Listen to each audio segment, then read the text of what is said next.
going on, bottom line viewers? It's Mitch here, back with a debate in this video.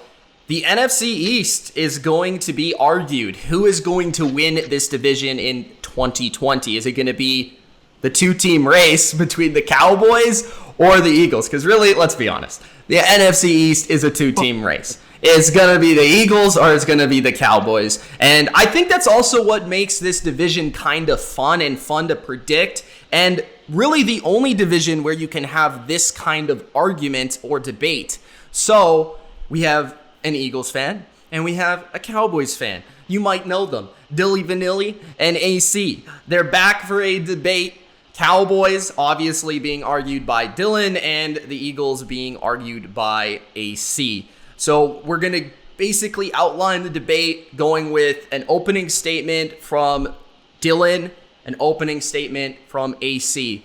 Then once we get past the opening statement, we will kind of go point for point, argue the little things, the little details between the two that they have issues with. And then after, we will let the comments decide who won the debate.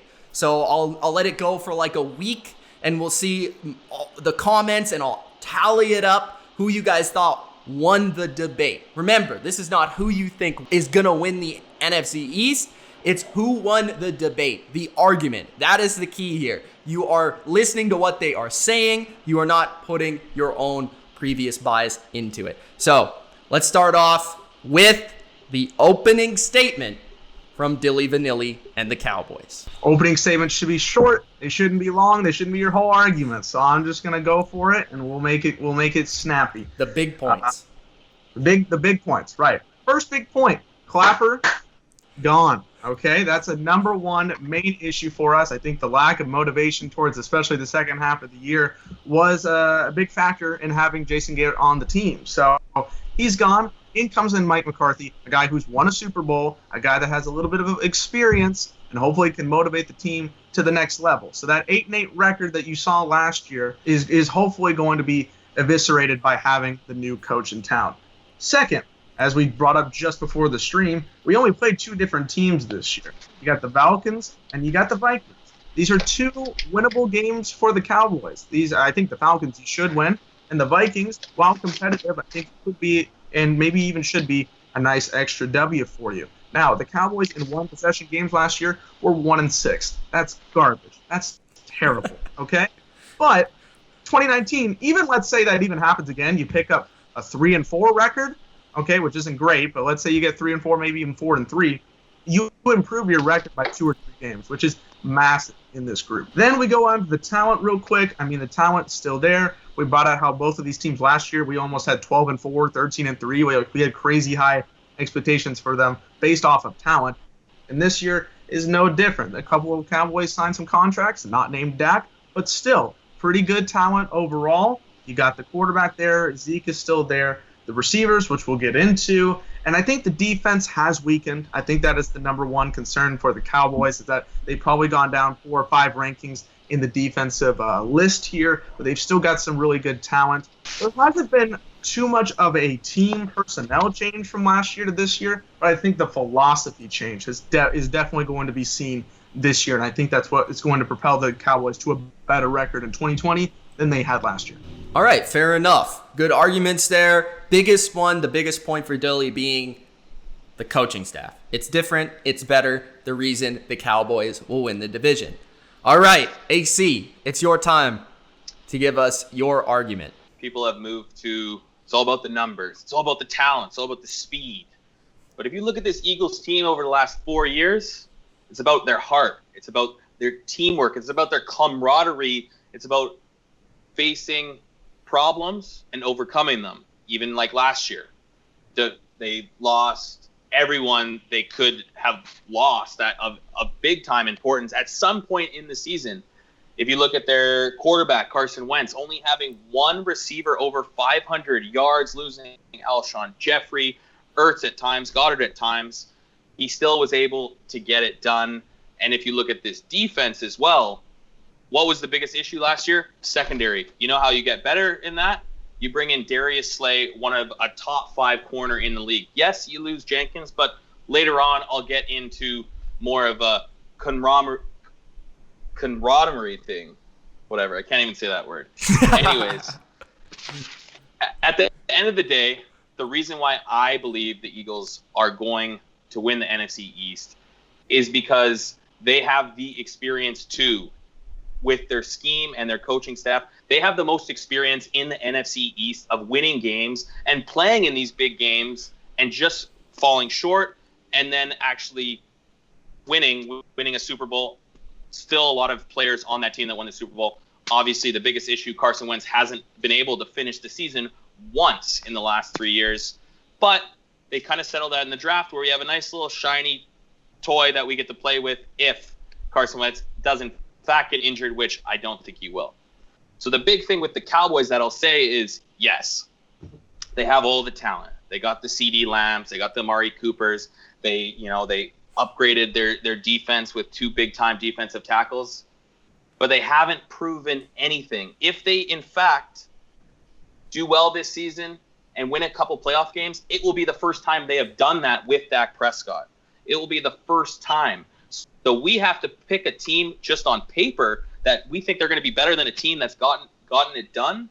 I don't think so. And I think the Eagles are going to come out on top because we know they can. Yeah. Let me say one point about Dak Prescott here is that he's got to play for a contract. He's on the franchise tender. Not a lot of QB play on that franchise tender. And the most notable example, Kirk Cousins got it twice and then left.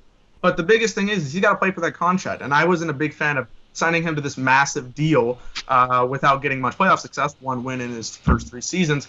But the thing is, if he wants to get that big contract, he's got to get the job done. And I think he's got that motivation. You talked about the heart of the Eagles. I think the same thing kind of goes in that mentality for the Cowboys. We got to have that motivation. We want to make that money.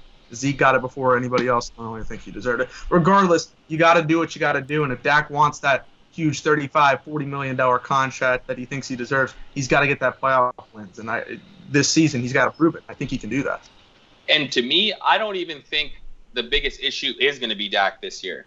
I think Dak's just doing just fine. I think he deserved money, and I've become more of a Dak fan. The problem is, when has Amari shown up when it really mattered?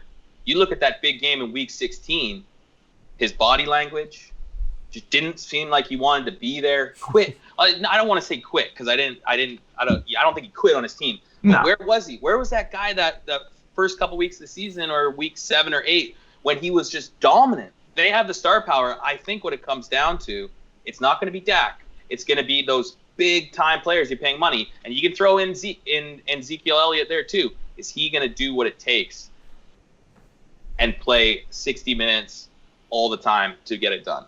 Well, and I get your point there, and I was in Minnesota watching that game, and that game pissed me off to no end. But regardless of that, I think the mentality was that they were just down on themselves. They never really thought they could win the division last year. You watched that Bears game even the week before that, and it was awful. And I was like, this is terrible. Do we even deserve to be in this position? Whatever. But again, the new mentality is there. I think a lot of people just kind of gave up on the Garrett experiment. They're like, if we do what we're doing right now, he's going to be gone, and we don't have to wait about, maybe he can do it next year. Or if we sneak into the playoffs, he's going to keep a job because Jerry Jones wants them to keep that job. You go in there with a new, fresh set of mind. You get a new shiny receiver, just like you brought up, a new fresh piece in Darius Slay on the defensive side, a new receiver that fell in the Cowboys' laps in the first round, the middle of the first round, CD Lamb, a great talent. He even said he wants 3,000-yard receivers, which hasn't happened since the Cardinals in 2008. So you got the great talent with him. Amari Cooper, I get your point there. He did not show up for a lot of games. His game against the Patriots was absolutely garbage. But he was also dealing with some nagging injuries that I think kind of played into it, and he just really didn't give out that 100% that he should have.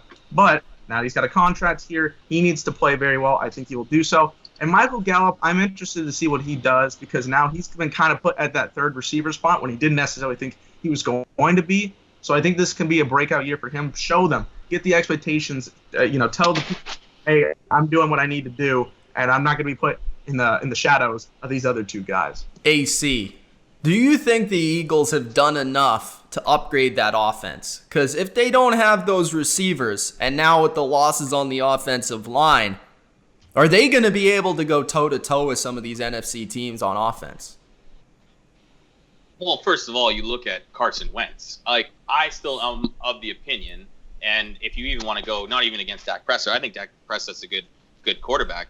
I think with what we all see in Carson Wentz is those physical attributes to win games, to overcome things, to make big throws. And we definitely saw it in the late of last season when there was a stretch. Yeah, I think they lost, 3 or 4 games, or they were lost 4 out of 5, and everything was bad. And then they got it together with making big throws. Like Greg Ward was making game-winning catches. He was on the practice squad. You saw early on in the year we didn't have Miles Sanders at running at 100% or being the focal point of the offense. Now I believe Miles Sanders proved himself as a pass-catching back as well, which he wasn't in college. And one thing about Miles Sanders, he's going to keep on getting better because he only played 1 year of college, basically, of like full-time touches, right? Because he was behind Saquon Barkley. Mm-hmm.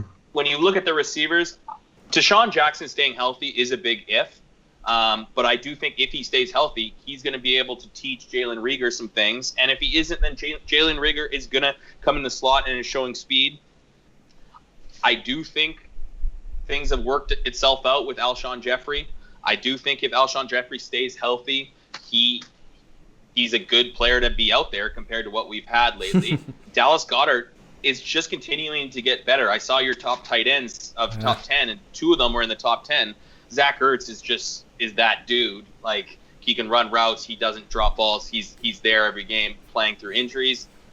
Now, I think and then Dallas Goedert, I think the biggest question mark is probably going to be offensive line. We're finally putting our faith in Andre Dillard, which there were some rumors that he just isn't a good pro, but I think those were just rumors because they're putting him right in. Obviously, losing Brandon Brooks is horrible. Jason Kelsey's still back. They brought in Jason Peters to play right guard, which does help because if something did happen to Dillard, like you have Jason Peters there, move him over. They got this guy Jack Driscoll from Auburn, who is a tackle. They're moving to guard. Still Matt Pryor. There's some guys that you can move and switch things around. And then Lane Johnson's going to be fine. He just has COVID right now, So what can you do? So I do think that offensive line is going to hold up, and I do think that offense is going to be much more dominant than it was last year. And I think the biggest reason why is having Deshaun Jackson or Jalen Reagor as finally a speed threat down the field. All right, now countering it to Dilly, a question I have about the Dallas roster is you lost Byron Jones. You lost the number 1 corner, and there's no bigger believer in number 1 corners than me. I always bring it up. If you have that shutdown guy, it allows your defensive coordinator to do so much with the other players around on the defense and scheme it up, right? So with losing Byron Jones, what do you think this secondary, specifically the corner position, is made of? Do you think they'll be able to perform at a high level like they did last year? They did play decently well. I think even better than our linebacker crew last year, which is saying something considering the namesake of the linebacker crew for the Cowboys last year. It was upsetting, but I get why they did it. Money, logistics. They were going to have to sign between Amari, Byron, and Dak. Which of the 3 are you going to keep? You're going to keep the franchise QB. You're going to keep the franchise receiver. So, unfortunately, Byron had to go. But you look at what the safeties and the corners have for the Cowboys this year. You got some familiar names. Awuzie's there. I think he had a down year last year. I wasn't the biggest fan on him, just from the eye test, not even stats-wise, just the eye test. I think he was getting burned a little too much, but he's going to have to step it up there, and I think he can. Xavier Woods, I think, is a good safety. Got Clinton Dix on a contract, a cheap contract, which I think is nice. And then one of my favorite picks of the draft was getting Trayvon Diggs in the 2nd round from Alabama. I think he was a great value pick, especially after getting CD again. I think the Cowboys did a really good job with their draft, as I did for Mitch's draft recap video.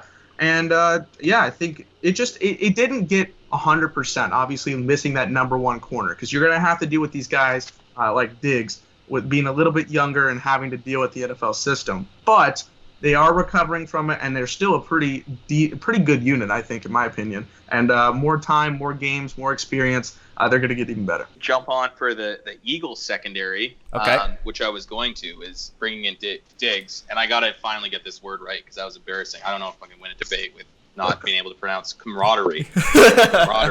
Okay, so what I meant with that is we're seeing a lot of social media where I think this defensive back field right now is a lot closer than they've ever been.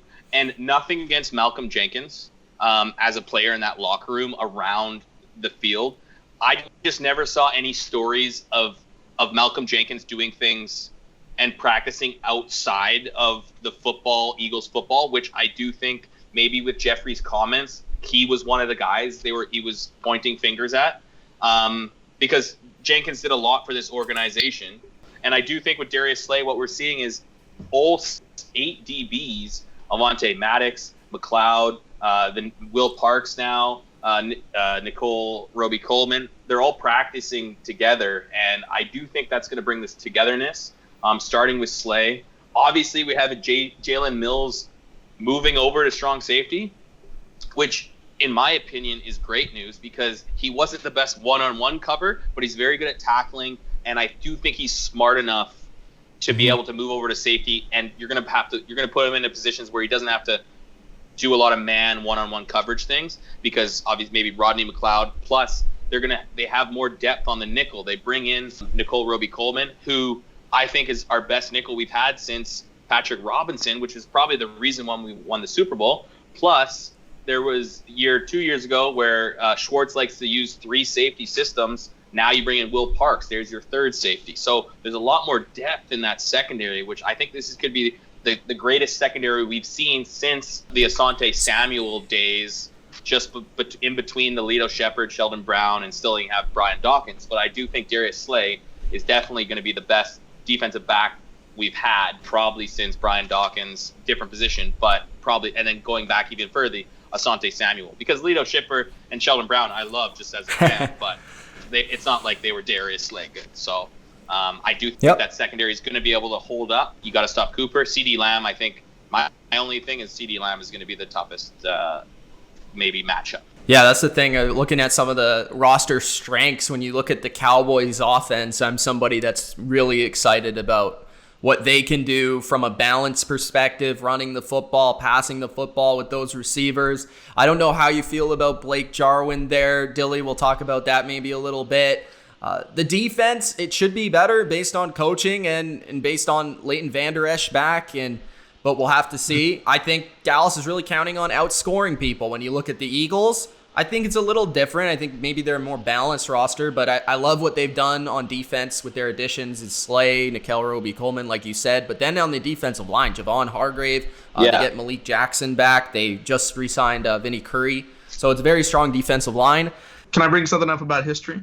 Okay, so before we get to the closing statements, we'll go with the Dilly rant here. Let's just put it. It's very recent. Remember, there hasn't been a repeat champion since 2004. You know. Oh. It's AC loves those stats too, so you can't debate it. I know. You can't win it twice. It just doesn't work that way. But the last team to win it multiple times in a row was the Eagles in 2004. Yes, 2004. From 2001. So you guys are telling me the football team is going to win the division this year? Yes, Washington. Well, hold on. First off, it just means that anybody but the Eagles in this stat anybody could win. So, and the Cowboys and Eagles have flipped since 2016. So Cowboys Eagles, then Cowboys Eagles. So. All right. I'm surprised that Dilly did not bring up that the Eagles have not won a playoff game with Carson Wentz. Didn't bring it up. Didn't even cross your mind. I didn't. No, I didn't. But at the same time, I have one. Like Dak has 1 and Carson has 0. So there's not that much of an argument. But I will say the health. I mean, you brought up the health, and I'm only going to bring it up for a second because nobody ever predicts that stuff. But at the same time, you know, it kind of happens, and you never know. And it's different this time, right? Nick Foles, he came in. He's always clutch in those late situations. Jalen Hurts, he's going to have to really show some things out and really, you know, he's a shiny tool, guy. But I don't know how crazy that would be. But that's just a question. It's not even factoring into who I think is going to win. It's in the back of my mind. Both teams have quality backup, so that's interesting, especially this year and the weird season that's about to happen. So let's just close out with your final statement, the final big picture of why your team is going to win the NFC East. We'll start with AC this time. Take away talent, take away numbers and all that. The Eagles haven't had some of those things and still are able to win games. And I think that will continue this year. They're going to build off before even you put your vote in the YouTube section, go watch the last 2 episodes of All or Nothing on Amazon Prime, and you will never root against the Eagles again. And that's it. All right. AC is giving you the heartfelt speech. You know, I'm gonna come out here a little bit different because that's just not the way I go for it. The Cowboys 2020, it's all about change. It's all about getting away from that ugly past that was the Jason Garrett era. We don't need that. We're all focused about the 2020 decade. Getting playoff victories, getting Dak his money because he thinks he deserves it, having the new talent of guys like CeeDee Lamb and Trayvon Diggs to catapult us into the new decade. And you need the Cowboys to represent, because for the last 25 years, all they've been doing is getting laughed at and mocked at on the internet, sometimes rightfully, sometimes not. But at the end of the day, they have to change that by winning some playoff games, getting to the NFC Championship, which they haven't done since they won in Super Bowl 30. And at the end of the day, they're going to do it. They're going to have all the talent, put it together with a new head coach and Mike McCarthy. The defense is going to step up and be more motivated than they definitely were last year and win the NFC East. Wow, what a speech from both of you. This is going to be an interesting vote. So, guys, you heard the debate. Can we get one last thing? Oh, one last thing. Okay. I don't know. AC's trying to outdo him, out-top him up. No, all I'm saying is I just want people to understand this. A vote for the Cowboys is a vote for Skip Bayless. Imagine that guy if the Cowboys win. I hate him with the... No, a vote for Dallas is a vote for Dilly. A vote for the Eagles is a vote for AC. Yes. That's the way we're going to go. Okay. Just making sure that people know that Skip Bayless is the Dallas Cowboys. No, probably. Even his Dallas debates, I'm like, bro, come on. You're representing us wrong. It just doesn't work. All right. So you've heard the debate. You've heard the arguments. AC or Dilly. Leave it in the comment section below. Who's going to win the NFC East based on these two and what they said today? So, yeah, Gronk, like the like button. Subscribe to the channel if you haven't already. It's Mitch, AC, Dilly. Peace.